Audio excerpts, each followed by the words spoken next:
Okay, let's rip off the band-aid. Yes, Pokemon Legends ZA is objectively a bad game with a lot of flaws, and is just plain disappointing in almost every department. It's a 6 out of 10 game at best, and I honestly do not recommend this game to anyone unless they're a fan of Pokemon. That being said, it's still fun, right? Right? I'll be honest, I'm not the biggest Pokemon fan, and I sure ain't a shill for them either, but I have been with the series since pretty much the beginning.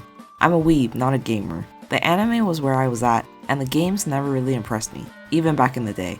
But then, in 2013, my sister and I picked up X and Y on the new 3DS, and this game got us back into Pokemon. We were obsessed. 3D models, Mega Evolution, character customization, roller skating, Pokemon, 3D holograms, Wonder Tray without having to pay for a goddamn subscription, and to my depressed teenage self, a story that I was genuinely captivated by. It was innovating, it was fresh, and it was stylish as hell. And then a couple years later, I realized everyone hated X and Y and thought the story sucked and Lysander was a lame antagonist. Go figure. So then came Pokemon Go and the Let's Go games, and oh, we are so back. Overworld catching was great, gaining XP from catching instead of just battling, having a partner Pokemon was super adorable, and bringing back Pokemon that follow you was really nice. The slight story changes, the references, the fan service, it was such a fun game, and then it turns out people didn't like the Let's Go games because it was too kiddie and the style was too similar to the original. I don't know, I don't care. But then, Pokemon Legends Arceus came out, and hands down, this is my favorite Pokemon game to date. Everything about Arceus was new and different, and the vibes were immaculate. The sense of immersion was one of the reasons why this game stands above anything else in the series. The use of strong and agile styles, overworld battling, a focus on exploration, research, and catching, the characters, the story, the writing, the lore, the music, the plot twist, the world building, the boss fights. Everything about Arceus was wonderful, except the graphics. Shortly after, we got Scarlet and Violet, and sorry guys, I'm a hater. I really didn't like this game. Oftentimes when it comes to Pokemon games, we'll have a list of complaints, but at the end of the day we'll be like, but I still had fun, right? This game, I gotta say, I didn't have fun with it. It was such a massive downgrade to Arceus, and it came like right after that game, so I felt the difference way more. I was so disappointed, and I found traversing the world to be so frustrating that I literally didn't want to play the game anymore. The wild battles would send me into endless loops of animations, and the world just felt uninteresting. Not even the characters really had as much of an impact on me as much as Sword and Shield did. Lack of character customization, poor utilization of the school theme, terrestrialization as a battle mechanic was fine, but stylistically, it's obnoxious to look at. And then, the story just wasn't enough for me. Pokemon's writing has always been childish and surface level, and honestly after watching almost every Pokemon anime, there is not a single story that ever gets deeper than what you think. Even its best stories are still surface level, and I feel like people who say Pokemon has good writing are mistaking good writing for good concepts. Like ever since X and Y, I genuinely think the lore of Pokemon is so fascinating, and every single game has lore that actually starts to connect with one another, which makes the world of Pokemon that much richer. They've got a multiverse and time travel, and discuss deep concepts like mortality, but the potential of their writing is what kills me. It hints at these big concepts, but never really goes deeper than that, and it's up to the analysts and fanfic writers to do the heavy lifting. Which is exactly why Arceus' writing impressed me, because it made the characters interesting in a natural way. It added to the overall lore of the world. There was suspense, intrigue, and plot twists. Like, that's not something you really get in a Pokemon game. But just to give a different opinion, it's actually from here that my sister and I have contrasting thoughts on these games. While I loved Arceus and hated Scarlet and Violet, my sister hated that catching Arceus was locked behind catching every single Pokemon, and that catching became a pain when you had to constantly get out of the area to reset the spawns. She also immediately disliked the graphics of the game and found it very distracting, whereas I wasn't bothered by it at all. On the other hand, she liked SV more and thought exploring and catching Pokemon were still fun and had no problems with the story. So now that you know where I stand with the franchise, you might have noticed the things I liked has nothing really to do with the battling. Because yes, both my sister and I do not care for Pokemon battles whatsoever. If there's anything I've always hated about the Pokemon games, it's how slow it is. And in recent games, you can't skip the animations, so you sit there mashing A until you can actually do something. The less turn-based battling, the more fun I have. So when it was revealed that Pokemon Legends ZA was going to focus on battling, I grew a little weary. But I held on hope thinking, well, if it's like Legends Arceus, maybe the story will still be interesting, maybe the new combat system will be fun, maybe the world might be interesting, maybe I'll still have a fun time with it.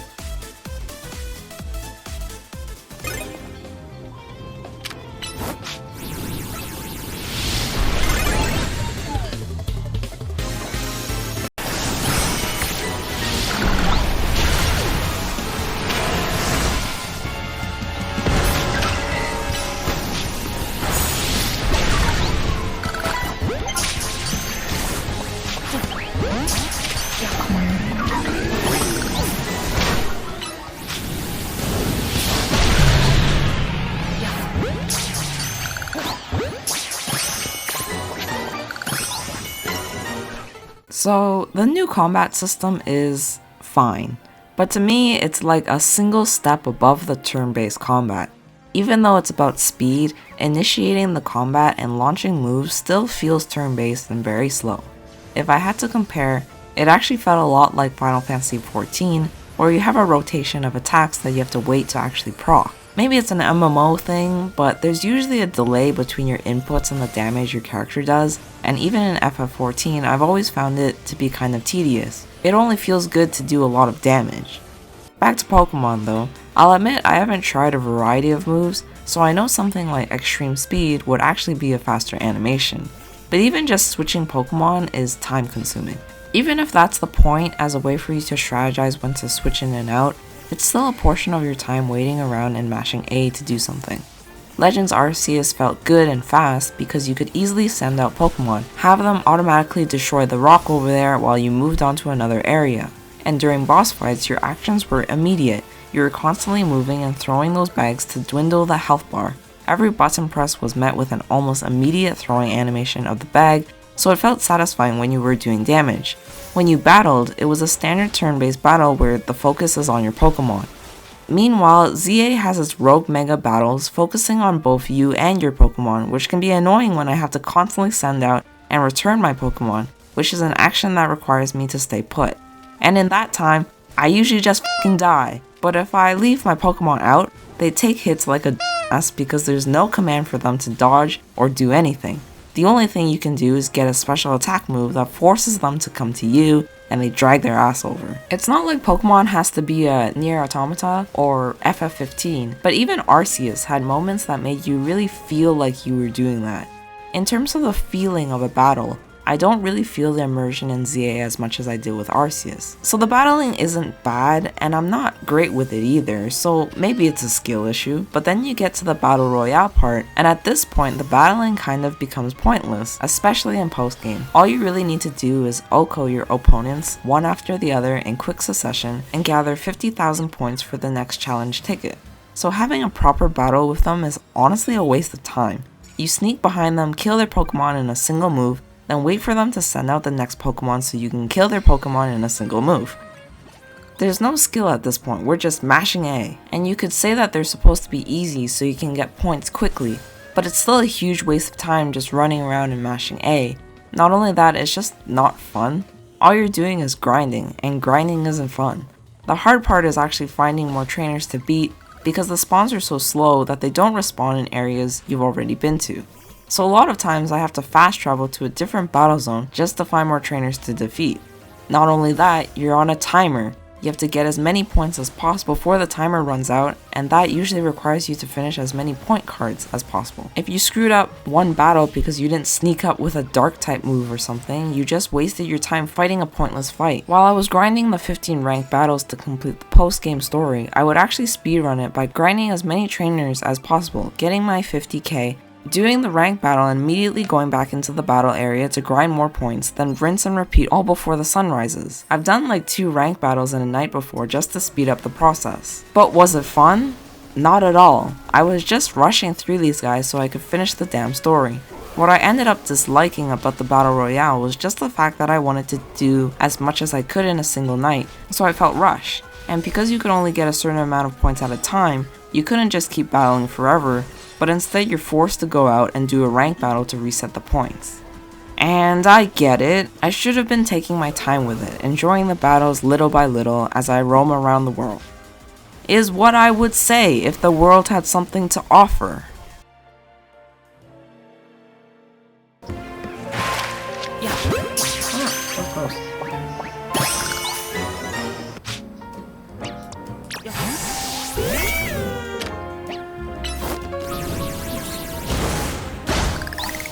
Wow. Wait, you can bulk buy? That's cool. I didn't know that. I like that if you say I'd like to heal my Pokemon and they're already healed, you do not have to do it again. They'll say, oh, they're already healed. So you don't have to go in the endless loop of, did I heal them or not? Oh, it's raining. That's cool.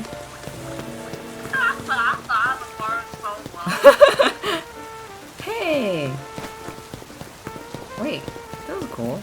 Size 1. I want that. I want you.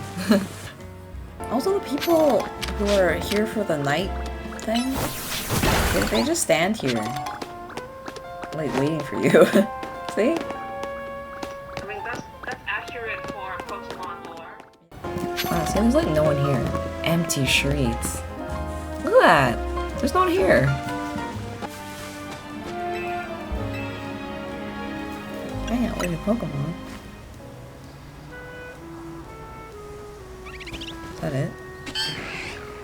Oh, why are you so far away? Okay, yeah. Oh, they're cute.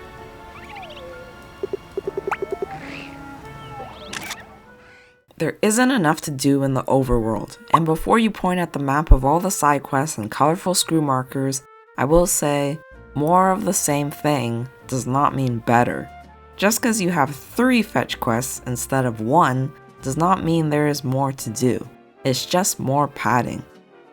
First off, half the side missions are battles, which is normal, but it's still a grind to initiate a conversation, read an excessive amount of dialogue, then have to speak with them again with more excessive dialogue before you can actually start a battle, instead of, you know, a single line of dialogue and we initiate combat like every other Pokemon game. I kinda wish the side missions were actually meaningful and brought something to the table, like world building or some sort of personality. But it's all padding, so it'd be too much effort to make them interesting, I guess. The colorful screws are the collectible of the game, but only give you small benefits in battle, which is not much of an incentive as it is to catch Spiritomb. It's also not as thematically interesting as catching Spiritomb. At least in Arceus you had the ability to fly, which made finding the spirits way more fun and gratifying. And speaking of traversal, I can't believe you can only run in this place. Throughout my playthrough, which is available to watch on my new VOD-like channel, Crow Plays Games, I was totally convinced we'd get roller skates, which was the cool innovative thing they added in X and Y. Why is there no roller skates? Man, I need roller skates. I hope there's roller skating. There's gotta be roller skating. Sorry. There has to be a vehicle, right? Cause like, running is a pain.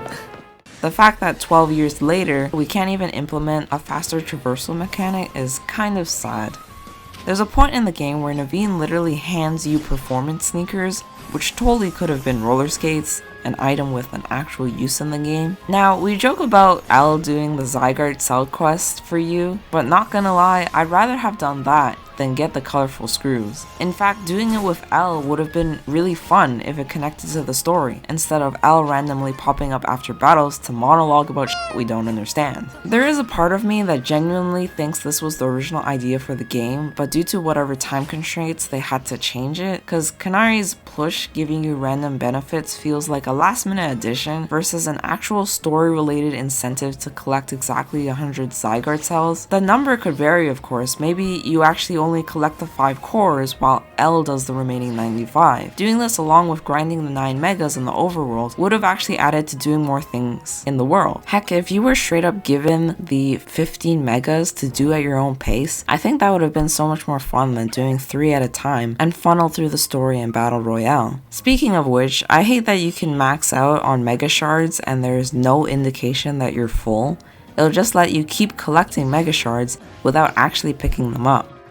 If anything, it should tell you your inventory is full. Another minor thing is how the Canary plushes don't stack, so you just have individual Canary plushes in your key items. But anyway, this game just has so much padding. No faster traversal options? Let's add more fast travel spots. That way we don't have to load the whole map altogether. Can't gamify the story enough? Let's just have the player grind 20 battles and fight the same characters multiple times with the exact same Pokemon. Still not enough? Then we'll do 15 lengthy rogue mega battles and space them out in 3s so it seems like the player is progressing through the story, which leads us into the next topic. Okay, can we talk about how close I was with the story first off? But it's weird it's not A to Z. Like, the Z to A is purposely indicating a sort of rebirth or cycle, going from the end back to the beginning. The theme here seems to be redevelopment. I can see the story leaning towards the redevelopment of relationships between Pokemon and humans. Also, unlike Legends Arceus, where humans were weak and scared of Pokemon, the lore behind Kalos was that humans literally killed Pokemon and used them as tools. This is the game where Pokemon actually died from the mistreatment caused by humans, and people have actually murdered people, so that's gonna be a really interesting angle to talk about. Also, hold up, I never really noticed, but Lumio City sure reminds me of something. I mean, the nationwide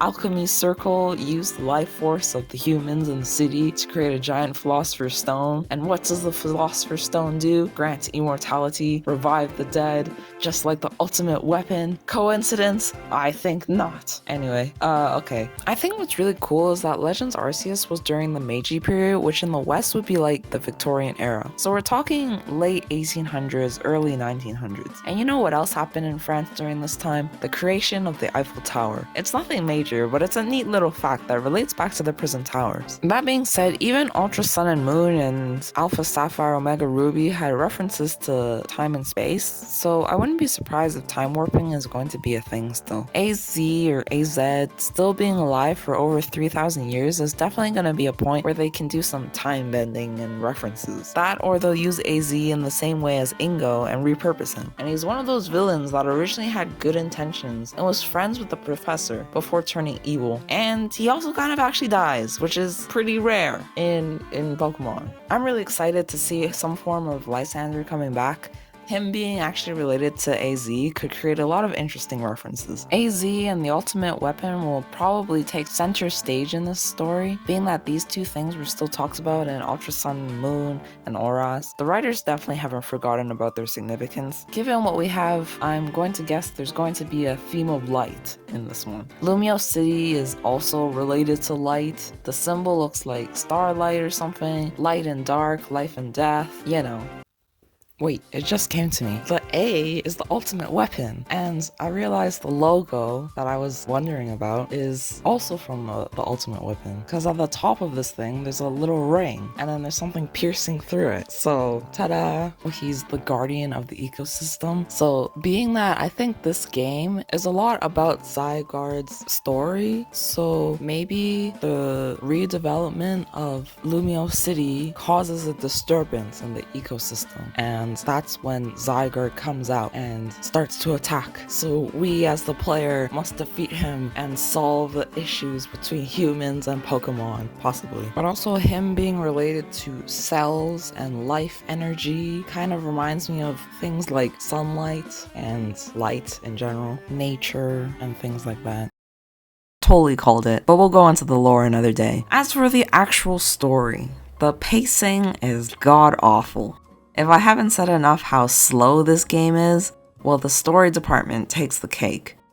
That jacket was a gift from me. And everyone is like...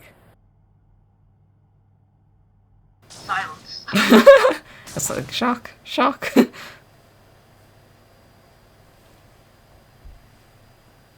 it. Oh, wait for it.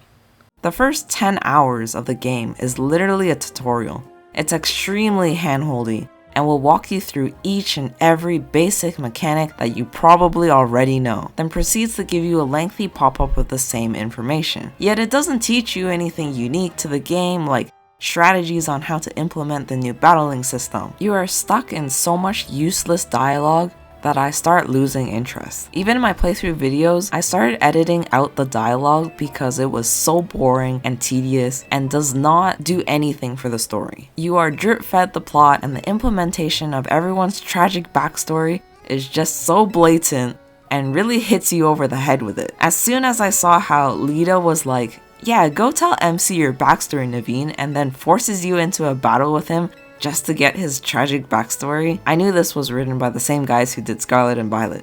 Okay, it's not all bad though. I really think the dialogue is plagued by the mission quest line being so goddamn boring and does nothing to progress the story. It's like these guys played the free trial of FF14, A Realm Reborn, and was like, yeah, this is a great way to do mission quest lines. The gym characters are much more interesting at least, the dialogue is fun, there's a couple jokes here and there, but at best, it's still surface level. I even said in my playthrough that I wish we were an actual detective club and we actually bonded with our teammates. Like, actually had missions that involve them and their stories, rather than being told what their stories are. To be honest, the jazzy night music, sneaking up to trainers, the trench coats, Emma, Team MZ, I think we were supposed to have a detective club vibe, but not once did I actually feel like we were doing anything film noir, you know? A lot of the most interesting aspects of the story is honestly things that you do not see. Like, it would have been really interesting to maybe bump into Naveen's grandmother and witness how Naveen acts around her, prompting him to reveal that he's been keeping his hobbies a secret or something, and maybe even working to help Naveen finish a project but gets found out by his grandmother. I don't know. His backstory is that he ran away from home but still goes back home every day. So I don't know what his problem is. Tawny's whole thing is that she's looking for someone, but we do not actually know who or why she's looking for this person. Tawny keeps the jacket because it's her mom's, then it's revealed her grandmother gave it to her mother.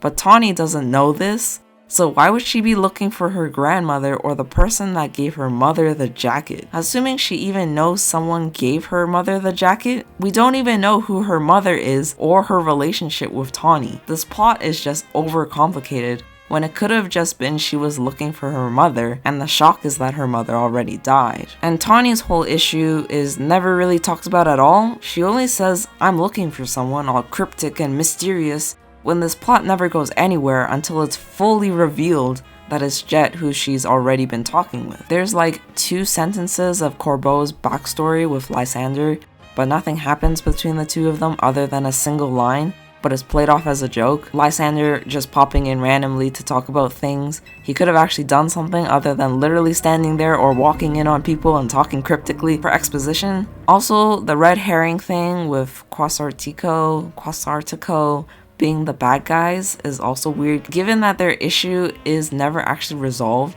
You would think there's a whole subplot with the wild zones and the controversy of putting them into cages in the middle of the streets, but no, we kind of just stopped talking about it, and the cages are there to stay. I definitely thought the wild zones would have stopped working, the Pokemon get loose, and the company starts to rethink and rebuild these wild zones, accommodating the public's plea. Instead, it feels more like Tawny just joined the corporate overlords. Even the battle royale isn't naturally explained in the game. We don't really know what it's there for, why we have to participate, and how it actually grants the wish, whatever our wish is. You think it's some holy grail war that you get to the top so you can end it once and for all. But in the end, our wish is to keep the battle royale? Like, how did that happen? Why do we even need to do it other than more padding for the game?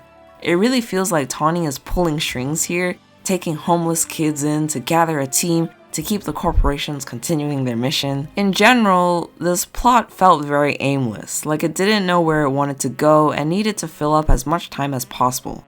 In comparison, Arceus had very compelling character quests, and not only did each character have a personal quest attached to them, they also sort of added something to our gameplay. Following Ingo around not only lets you learn about what happened to him, but also eventually leads you to using the Sneasler as a mount. Saving Arceus not only leads you to fighting Lilligant, but she's also your hairstylist who will give you quests that can give you more hair options. In ZA, it felt like we got sidetracked when we started diverging into the other gym leader-like characters. Kanari's probably felt the most fleshed out, having a little quiz contest thing, a fetch quest, something that builds character on who Kanari and Naveen are, builds the relationship between Tarragon and Kanari, and honestly, it was a good fun story. After that, either I or the writers got tired because Ivor's quest was really dumb and felt so padded out. There's a whole lot of nothing in this story. Then we got the Rust Syndicate story, which is like, fine. It's just another excuse to do side quests. The Gengar one was the only purposeful side quest, but the other two were just padding. After that, we got the whole Rich Girl Tournament arc,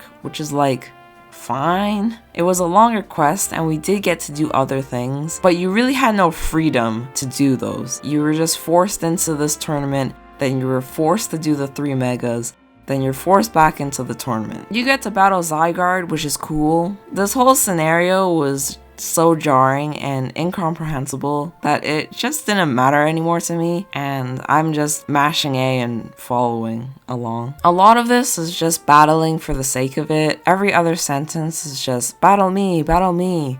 And this is why the dialogue feels so unnatural, because you need some sort of excuse to waste more time and extend the story.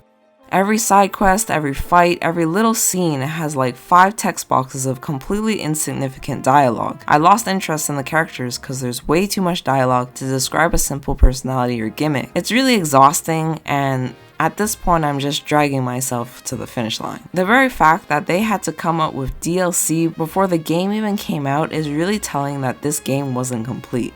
It also came to me that Mega Blaziken isn't in this game, despite being one of the original megas from X and Y, and you just know that they're saving it to entice you to buy the DLC. As for the whole Team Flare story, I think Grisham is a character that just lacks a compelling story, and his whole story arc is described in a sentence or two, but we don't see or feel anything for this character, because you're just reading off a description with 0 voice act. It just kind of happens, and we don't see any sort of conversation between Grisham and Lysander, who I assume just walked right into the cafe when they were there. I don't know how Lysander just walks in on things. Like, where does he come from? If anything, I'm excited for when these characters appear in other media that will hopefully give them a real personality. As for the climactic battle, I like that part. I mean, I'm always a sucker for the friends we made along the way and coming together to beat the big evil.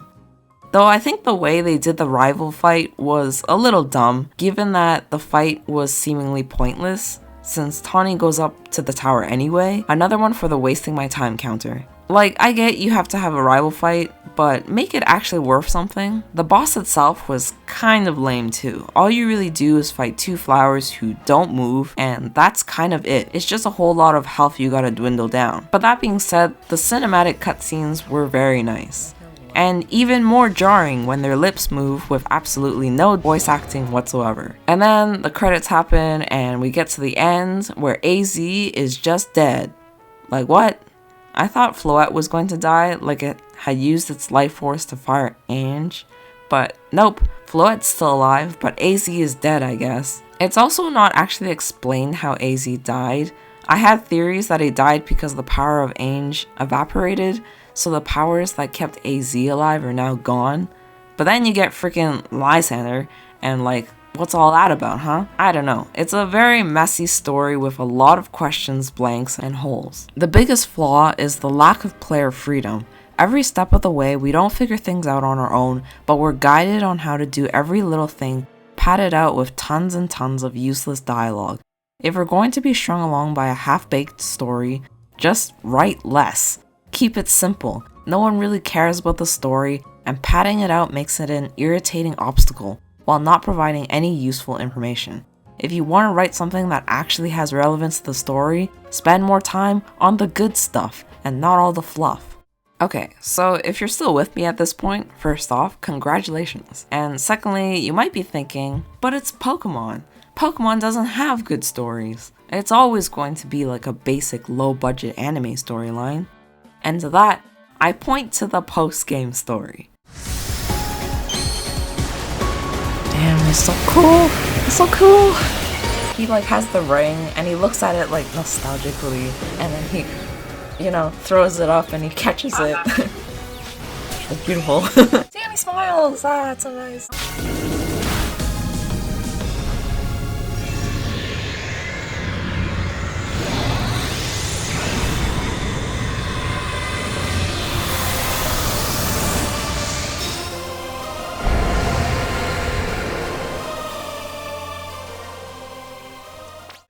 Now, I'm not saying the post-game story had better writing, it was just actually interesting. Tawny's story had a lot of build-up to a very disappointing conclusion, and I was disappointed Jet was such a non-character. She was neither good nor evil, she was just boring. And Tawny being an actual Nepo baby and abandoning everything to become a CEO of the company is just like, I guess. Hotel Z also serves no purpose after AZ dies. It's just weird that we kind of abandoned it after we kept talking about the hotel like it was a home. But it sure didn't feel like it. The whole hotel concept is just like a paper-thin plotline. And that's usually what bothers me with Pokemon, is that it always has very good ideas that make you interested in the story, making you believe that the story is deeper than it is, but then never actually going deeper than it is, and either feels half-baked or badly executed. To even get to finishing the story, you have to grind up to 15 rank battles, and unless you actually enjoy doing these, this was kind of excruciating. But as evident in my previous video, I did kind of enjoy the post-ending story. This is also why I really wish the protagonist actually had stakes to the story. Instead of making him a random tourist, I wish he was involved in the events that happened 5 years ago. I don't want to get too into it, but personally I headcanon that he was a child living in Geosenge Town before the ultimate weapon destroyed his place, and he barely has any memory of it. Maybe when Zygarde saved Lysander, it also led him to find the boy, and Lysander's first act of goodwill was to save him, dropping him off at the Pokemon Center before disappearing into the night. This also gives Corbeau a better reason to like the protagonist because of their shared relationship with Lysander. But anyway, that would just be the beginning of my fanfiction. So initially I was comparing this game to Arceus, which disappointed me as a Legends game, but it's much more similar to Sword and Shield actually. Interesting and engaging gym leaders that are relevant characters, wild zones within the cities to catch Pokemon, Dynamax-like raid battles, a Darkest Day climactic battle with a god-like Pokemon, and the simplistic cheap look of the graphics. In terms of the graphics, I think it's fine to look at, and on the Switch 2 it runs really well, but I won't deny that the fact that the buildings are flat PNGs is a little jarring. Not terribly distracting, but a little cheap, which pretty much describes the whole game. It feels a little cheap. As for like smaller things, just like character designs aren't my favorite, but I've never really been that interested in the character designs of the modern games. They usually range from I don't care to they're fine. The gym trainers are fine, I like Canary and Corbeau's design, and even Jacinth, but there's a lot of generic outfits too. Grisham and Lysander probably have the most boring designs. I didn't even think Grisham was the final rank battle because he's so generic looking. If he's a team leader, he could have at least had an alternative appearance, but you know, that'd be too much work for Game Freak. Dude is just a Starbucks employee. And just because Lysander is supposed to look ragged doesn't mean he can't be interesting. Even AZ's design in XY is much more interesting than Lysander's. There's an air of mystery about him, whereas Lysander is just a boring NPC. Laban also has a very generic Japanese maid cafe-like uniform. You can make maid uniforms interesting, I'm just saying. But most of this is due to the limitations of the character model. I'll go into Lysander's fit another time, but his pants being the exact same model as the default pants on the male protag feels cheap. The symmetry of the patch placement, the muted colors, and the lack of contrast, the stupid hoodie inside the button-up shirt, like arrest this man not for his crimes against humanity, but his crimes against fashion. His biggest downfall is his fit, I swear to God. As for the music, it's fine. Other than Jacinth's electro swing and Elle's theme, the other music is like fine, I've never been attached to the music in Pokemon until the modern battle themes, but Arceus' whole soundtrack was incredibly fresh and unique. The vibes were amazing. A single flute noise or clarinet could bring me back into the game, and man, it really warms my heart. Not only that, the boss music was impactful, cinematic, and an absolute banger. Legend ZA is sort of back to the usual Pokemon music. Obviously, if you like Pokemon music, you'll get some great bangers with it, but for me, it's like, yeah, that's Pokemon. Overall, I would say that this game just isn't for me. But I can't say I hated the game either. Evidently, from my playthrough, I'd say I still had a fairly good time with it. It had side missions, collectibles, overworld catching, and a different battling system. I nearly 100%ed the game, and I don't think I was ever frustrated enough to stop playing. It was just a lot of doing the same simple tasks over and over again. The amount of grinding and battle-focused everything was exhausting. In a way, it's good that it's a small game because any more of this, I would probably hate it as much as I did with Scarlet and Violet. The only reason I didn't 100% it was simply because I don't care enough and would rather spend my time elsewhere, like obsessing over the lore or making fanfics. But for completionists like my sister, I'm sure you'd have no problem completing this game. That is, unless you don't have a Nintendo Online subscription. Yeah, cause we went back to needing online trading for Pokemon instead of everything being attainable within the game like Arceus. Yippee. Not only that, the XY starter Megastones are locked behind online PvP, and that feels a bit scummy. I think the bare minimum I would have wanted is simply having more things to do in the overworld. Some more enrichment, fun activities, something that could add a little life to the world instead of just 100 fetch quests. Arceus' Jubilife Village wasn't a big place, but I really did love the atmosphere and I felt like every NPC was a memorable character. Not even Hotel Z felt like a home. It's a drab, empty place. I can't help but think about the Honkai Star Rail Museum Management event and how they could do the same with Hotel Z, but with Pokemon. Building up Hotel Z even a bit would have felt like we were actually making a difference with it, rather than a set for the characters to talk in. So if this game didn't have Lysander, would you still like it? Are you someone we know? Wait, is it Lysander? Oh my god!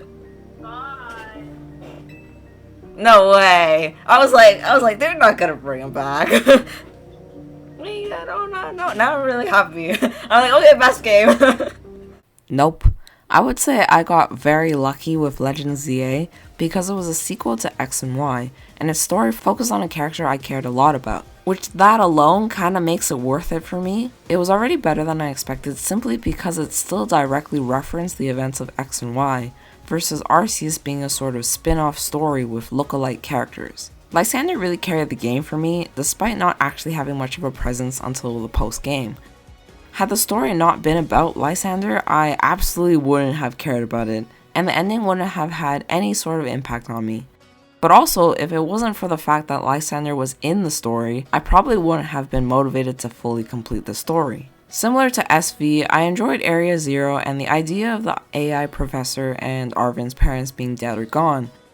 I mean, the battle was probably the best thing in the whole game, but since these were characters I never knew before or bonded with, I'm not that emotionally invested. And right after this emotional reveal, the conversation ends and the game is over. Once I finished the story, I never touched the game ever again. And no, I'm not going to pay extra DLC just to get like 5 more lines of dialogue about Arven's story, thanks. Lysander's taking center stage and having a whole ass redemption arc was totally not on my bingo card, but that was the one surprise I was very happy about. The execution is a little clunky for sure, but for a moment I felt something. Battling Lysander, seeing his change and growth, the music. It'll never reach the highs of Arceus, but that was the highest ZA has ever done for me. Besides the 15 rank battle grind, the final Zygarde fight was fun too, albeit a little easy. Is it worth the price? No. Is it worth buying a Switch 2? No. Did I still do both? Yes. And do I think it's worth it for me? Yeah, I guess so. Even after I stopped playing the game, I was still thinking about it, even though it's disappointing, and every time I think about how it could have been better, it's at least giving me the strong desire to create my own fanfics and fan theories, but maybe it's the Stockholm Syndrome talking. All in all, if you like Pokemon's combat or are a fan of the modern games, you'll still probably enjoy it. Pokemon Legends ZA is simply yet another missed opportunity, as is all the Pokemon games. If you made it to the end of the video, thanks for watching. If you enjoyed it, feel free to like and subscribe. Are you enjoying Legends ZA, or do you think it's total slop? Tell me in the comments below, and be civil about it. I'll probably have another video discussing the lore and just more gushing over Lysander, because why not? So thanks again for watching, and I'll see you in the next one.